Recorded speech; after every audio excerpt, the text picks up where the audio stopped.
سوال یہ ہے کہ سجدہ تلاوت کا حکم اور طریقہ کیا ہے؟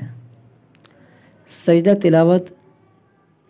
قرآن مجید کے 14 مقامات میں اس کا ذکر آیا ہے۔ ان آیات کو سننے سے یا پڑھنے سے سجدہ تلاوت واجب ہو جاتا ہے، یعنی کہ اگر کوئی اس کو نہیں ادا کرے گا تو وہ گناہ گار ہوگا۔ اور اس کا طریقہ یہ ہے کہ جب آیت تلاوت کر لی جائے یا سن لی جائے تو نیت کر لی جائے کہ میں سجدہ تلاوت کا سجدہ کر رہا ہوں،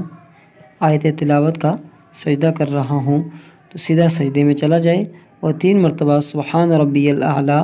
کہہ کر کھڑے ہو جائے۔ افضل طریقہ یہی ہے کہ کھڑے ہونے کی حالت میں بندہ سجدے میں جائے اور سجدے میں تسبیحات پڑھ کے کھڑا ہو جائے۔ اس کے لیے نہ اتحیات پڑھنا شرط ہے، نہ اتحیات میں بیٹھنا شرط ہے۔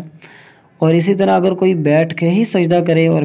سجدہ کرنے کے بعد بیٹھ جائے پھر بھی سجدہ ادا ہو جائے گا۔ اور اسی طرح اگر کوئی نماز میں سجدہ تلاوت جو آیتیں ہیں وہ پڑھ لی کسی نے تو نماز کے اندر ہی سجدہ تلاوت جو ہے وہ کرنا واجب ہے، اس کے لیے نیت شرط نہیں ہے۔ اور اسی طرح اگر کسی نے لاعلمی کی وجہ سے یا اسی طرح بھولنے کی وجہ سے سجدہ تلاوت نہ کیے ہوں تو اس کا حکم یہی ہے کہ جب بھی سجدہ تلاوت کی جائے تو ایک سجدے کے ساتھ دوسرا سجدہ بھی کر لیا جائے اور دوسرے سجدے میں یہ نیت کر لی جائے کہ یا اللہ تعالیٰ جو سجدے مجھ سے رہ گئے ہیں اور جن کی قضا مجھ پر لازم ہے یہ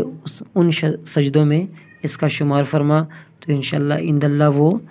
گناہ گار شمار نہیں ہوگا اور اس کا سجدہ ادا ہو جائے گا۔